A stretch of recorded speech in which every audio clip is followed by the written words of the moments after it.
வணக்கம். Welcome to foods of India. இந்த வெயில் காலத்தில் நம்ம உடம்புக்கு நல்ல குளிர்ச்சியை தரக்கூடிய உணவுப் பொருட்களை எடுத்துக்கிறது ரொம்ப நல்லது. அந்த வகையில் இன்றைக்கி நம்ம வெந்தயத்தை வச்சு வெந்தயக்களி ரெசிபி தான் பார்க்க போகிறோம். வெந்தயம் அப்படின்னோடனே அது கசப்பு தன்மையாக இருக்கும் அப்படின்லாம் நீங்கள் நினைக்காதீங்க. கசப்பு தன்மையே கொஞ்சம் கூட இல்லாமல் நம்ம சாதாரணமாக சாப்பிட்ற உளுந்தங்களி கேழ்வரகளி மாதிரியே இருக்கும். வாயில் வச்சோன்னா அப்படியே கரையிற மாதிரி இருக்கும். ரொம்ப ஹெல்த்தியான இந்த வெந்தயக்களியை இப்போ நம்ம ரெடி பண்ண ஆரம்பிச்சிடலாம். இந்த வெந்தயக்களி ரெடி பண்ணுறதுக்கு நான் 1/2 கப் டிஃபன் அரிசி எடுத்திருக்கேன். நீங்கள் சாப்பாட்டு அரிசியும் எடுத்துக்கலாம், அப்படி இல்லைன்னா பச்சரிசி கூட எடுத்துக்கலாம். இப்போ தண்ணியில் ஒரு தடவை நல்லா கழுவிட்டு குறைஞ்சது ஒரு 4-5 மணி நேரம் நல்லா ஊற வச்சுக்கணும். இப்போ அதே மாதிரி நம்ம வெந்தயத்தையும் ஊற வச்சுக்கலாம். நான் 1 டேபிள் ஸ்பூன் வெந்தயம் எடுத்திருக்கேன். 1/2 கப் அரிசிக்கு 1 டேபிள் ஸ்பூன் வெந்தயம் கரெக்டாக இருக்கும். வெந்தயத்தை ஒரு தடவை தண்ணியில் நல்லா கழுவிட்டு குறைஞ்சது நம்ம ஒரு 7 மணி நேரமாவது ஊற வச்சுக்கணும். இப்போ நீங்கள் காலையில் வெந்தயக்களி செய்யப்படுறீங்கன்னா முதல் நாள் நைட்டே ஊற வச்சிடலாம். ஈவினிங் செய்யப்படுறீங்கன்னா காலையில் ஊற வச்சிடலாம். வெந்தயம் இப்போ ஊறி 7 மணி நேரம் ஆயிடுச்சு. இப்போ நம்ம வெந்தயத்தை அரைச்சி எடுத்துக்கலாம். அதுக்கு நான் இந்த மாதிரி ஒரு சின்ன மிக்ஸி ஜார் எடுத்திருக்கேன். 1/2 கப்புங்கிறனால சின்ன ஜார் எடுத்திருக்கேன். நீங்கள் அதிகமாக போட்டிங்கன்னா பெரிய மிக்ஸி ஜார் எடுத்துக்கலாம். இப்போ வெந்தயத்தை நல்லா நைஸாக அரைச்சி எடுத்துக்கலாம். நம்ம அரைக்க வெந்தயம் நல்லா உளுந்த மாவு மாதிரி பொங்கி வரும். நான் திருப்பியும் அரிசி அரைக்க போகிறனால இந்த அளவுக்கு நான் அரைச்சி எடுத்துக்கிறேன். இப்போ இதில் நம்ம ஊற வச்சு எடுத்து வச்சுருக்க அந்த அரிசியை சேர்த்துக்கலாம். இப்போ இதையும் சேர்த்து நல்லா நைஸாக நம்ம அரைச்சி எடுத்துக்கணும். நம்ம இட்லி மாவுக்கு எப்படி அரைப்போமோ அதே மாதிரி நம்ம அரைச்சி எடுத்துக்கணும். அரிசியையும் உளுந்தையும் நம்ம அரைச்சோம்னா எப்படி மாவு நல்லா பொங்கி வருமோ அந்த மாதிரி வெந்தயம் சேர்த்து அரைச்சோம்னா மாவு இந்த மாதிரி நல்லா பொங்கி வரும். மாவு இந்த அளவுக்கு நல்லா நைஸாக இருக்க மாதிரி அரைச்சி எடுத்துக்குங்க. இப்போ இதை நம்ம ஒரு மிக்சிங் பவுலுக்கு மாற்றிடலாம். இதை அப்படியே நம்ம களியாக கிளற ஆரம்பித்தோம்னா கட்டிப்பட ஆரம்பிச்சிடும்.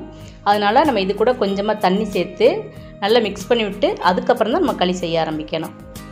நான் இப்போ அரைச்சி எடுத்த அந்த மிக்ஸி ஜாரில் கொஞ்சமாக தண்ணி சேர்த்து அதையும் இந்த மாவோடு சேர்த்து மிக்ஸ் பண்ணி விட்டுக்கிறேன். நம்ம தேவைப்பட்டால் இன்னும் கூட இதில் தண்ணி சேர்த்துக்கலாம். எந்த அளவுக்கு லிக்விடாக இருக்கோ அந்த அளவுக்கு களி கட்டிப்படாமல் கிளறதுக்கு ஈஸியாக இருக்கும். இப்போ மாவு ரெடி ஆயிடுச்சு. நம்ம வெள்ளை கரைசல் ரெடி பண்ணி எடுத்துக்கலாம்.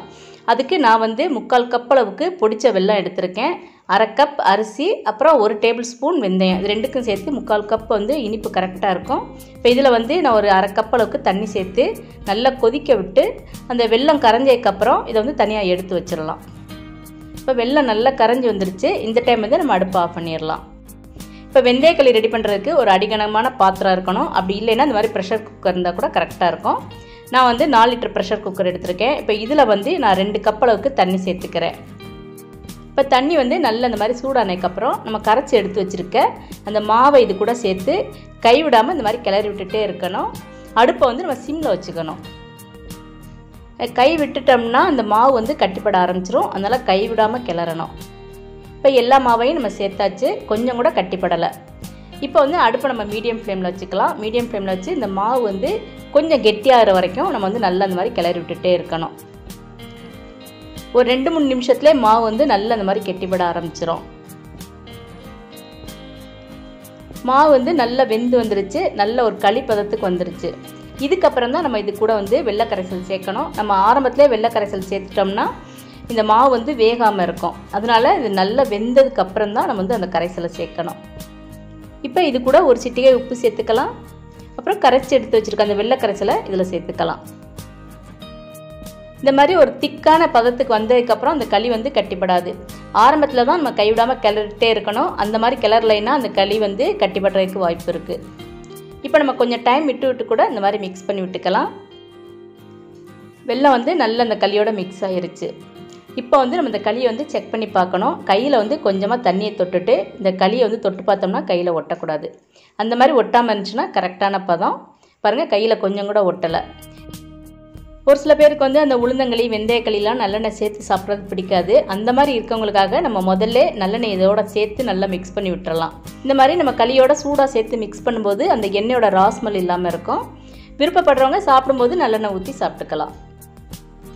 களி நேரம் ஆக இறுக ஆரம்பிச்சிடும். அதனால் இந்த கன்சிஸ்டன்சிலே நம்ம அடுப்பை ஆஃப் பண்ணிடணும். இந்த வெயில் காலத்தில் வாரத்துக்கு ஒரு தடவையாவது இந்த வெந்தயக்களி எடுத்துக்கிட்டால் ரொம்ப நல்லது.